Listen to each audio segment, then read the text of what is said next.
Hey guys, it's Elias. Welcome back to the channel. Thank you for tuning in today because we're going to be talking about the Honda Civic Type R and how it did at the last track day. Now, as you may or may not know, I love sitting down and talking about how the Type R did at the previous track day and how it performed, how the upgrades that I did performed, what are the things that I need to change, what I didn't like, what I loved.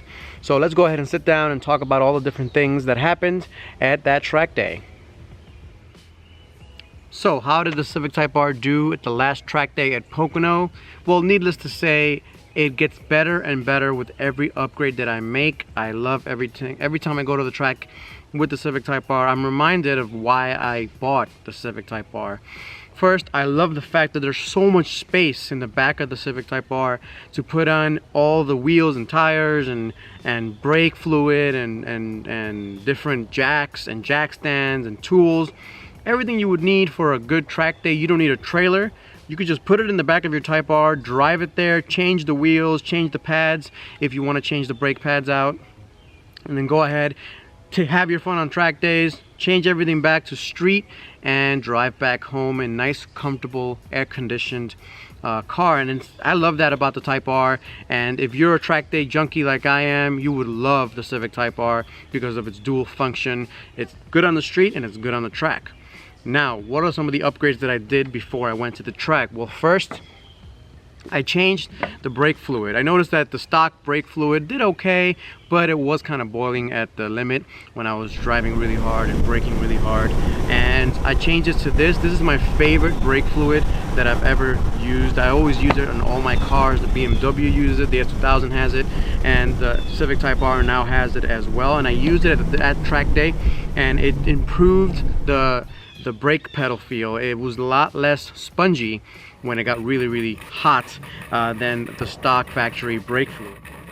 So since we're talking about the braking and how the braking was in the Civic Type R, let's talk about the brake pads that I had on there. So I had the OEM front brake pads on there. They're actually still alive. They're still doing pretty well. These are it right here. They're, you know, pretty metallic, so you can see the rust on there forming. Metallic dust and, you know, water mix and gets you that kind of rust color. Not a big deal.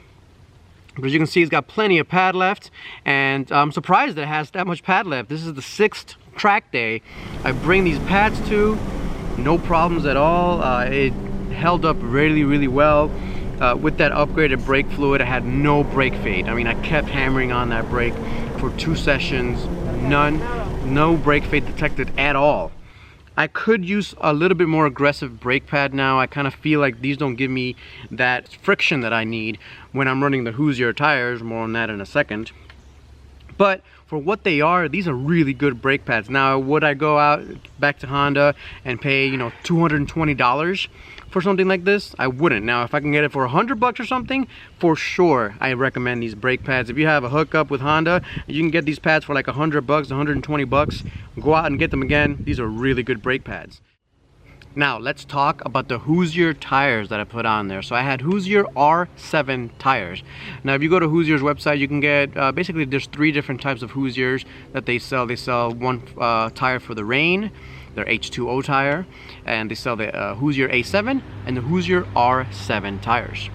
Now, when you're looking at the different tires, they're for different functions. The A7s are for autocross, so for short little sprints around. They're actually a softer compound. The R7s are for race or a track tire, and that's requires more heat to get the optimal grip levels. And if you guys see that video of me at the track, when the tires were cold, I was spinning around. I was almost spinning around. I was sliding around a little bit.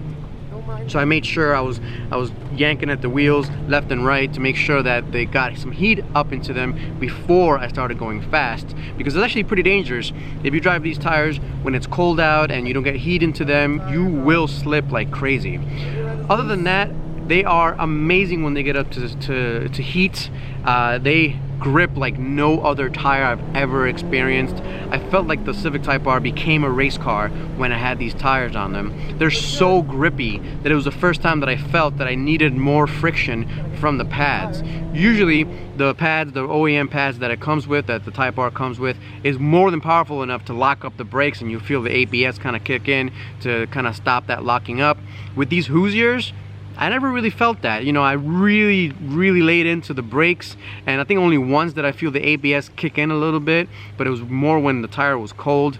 It's an incredible game-changing tire. So changing the tires for some sticky tires in the Type R does change the car up, and it goes to show you how good the Civic Type R chassis is set up. It's just amazing. I really can't say enough good things about it. Now, the other modification that I have on the car, of course, is the Ktuner, and I actually ran the Ktuner stepped tune, which is the stage 1 tune when it's plus R mode, stage 0 when it's sport mode, and stage, well, factory stage or factory plus tune when it's comfort mode. And I love that I was able to do that because I was able to monitor the temperatures in the car, and we'll talk about the overheating issues at the end of it. But I was able to kind of see the temperatures and kind of play around with the different tunes. So I saw the factory tune, I saw how it did in the stage 0 tune, and I saw how it did with the stage 1 tune. And honestly, it really didn't matter. The car got hot no matter what. But the tunes themselves, I mean, it was with the Hoosiers, the tune, and the well-performing brakes, the car was a different animal. I was able to really attack the corners, and I was really able to get the some good speed up on the straights. The only thing I didn't do was I didn't shift into second before I hit the straightaway. I was trying to save the heat a little bit in the car. I wasn't trying to hammer it up as much as I was in the previous times I've taken it to the track. But other than that, I was able to get some crazy speeds. Mid-corner throttle was really improved with that tune, and I just really love what Ktuner's done with their tunes. I can't wait to see what else they got in their sleeves. Couple of other notes on the car. The transmission is shifting beautifully after I got the modified E-Mans. Clutch master cylinder with damper removed, and I got the new transmission thrown in there. I have had no issues with the grinding at all. You know, you saw it in the autocross, you saw me racing around in the track. I've been driving like crazy on the back roads as I usually do. Never have had an issue with a grind after the transmission's been fixed. It's 100% fixed. I definitely recommend you get a modified clutch master cylinder. There's a lot of talk online on the forums and things like that. People are saying that I can't say whether or not the CMC helps or not, but I can tell you that in the 8th gen Civic SIs and the 9th gen Civic SIs and the RSX Type S, people have putting in these modified clutch master cylinders, and they've been having their problems fixed. Same thing happened to the Type R. I'm just saying it's something that you should try if you're having transmission grinds, and really it did beautifully out there at the track. So we've talked about the positives. Now let's talk about some negatives of the Type R and how it did at the track day. First thing I do want to say real quick is that I'm not a big fan of the shift knob anymore. I feel like it's too small and too, I don't know, knobby or something. I don't know. Not a big fan of it. I am going to be changing it up soon. I will make a video when I do change it up. I'm just waiting for it to ship so I can finally get it. I'm also not a big fan of the heel toe situation. As you guys know, I do turn off that auto rev match function that the Type R has. I know a lot of people think I'm crazy for doing that. The thing is that, for example, my S2000, my Prelude, and the WRX, they don't have auto rev match. So if I kind of get out of practice and I'm used to something else doing it for me, it's probably not good for my driving career. So I need to keep practicing on my own. So I'm going to be changing up the pedal. So I'm going to put a pedal spacer where the accelerator pedal is, and I'm going to raise it up so that it matches the brake pedal. I'm going to use an Acuity Instruments little brake accelerator pedal riser, and that'll improve the heel toe situation. More of that in another video, of course. Now, the other big negative that happened was that the car was overheating. Now, I tested it, and the car was overheating with the factory tune, with the stage 0 tune, and with the stage 1 tune. It didn't matter what I did. It all happened on the back straights. You'd hit the gas pedal, and the turbo would get really hot. Now, the problem with the turbo is that it sits right up front, gets a lot of heat in there, and it kind of spreads the heat around, and it heats up the IATs, the intake air temperature, and it heats up the engine coolant temperature. So you can see in the video, you can see that I have both sensors for the intake air temperature as well as the engine coolant temperature, and the engine coolant temperature got above 240 degrees, and that's way too hot for a car to be running And in case you guys missed it, I've talked about it already in one of my live streams, but Honda Racing has a Type R, a stock Type R racing around, and they had a head gasket blown. Now it could be a number of different issues, but heat definitely does not help with the head gasket issues. And I don't think the Type R has a head gasket issue. It really does have an overheating problem. If you own a Type R, I wouldn't worry about it, you know, if you drive it normally. But if you drive it like I do, you definitely want to take a look at some heating issues that it has and how to upgrade a couple of components to go ahead and do that. We're going to take a look at the data, and we're going to analyze it, and we're going to talk about those upgrades in another video. This video is already getting a little too long, but yeah, it did overheat no matter what kind of tune I threw on there. So it wasn't the tuning, it is the car itself. There's a few things I can do. I can do the grill, I can do the bigger radiator, I can do an oil cooler, I can do a better intercooler. All of that stuff will help. I can also remove the air conditioner, which I don't want to do, and that'll help as well.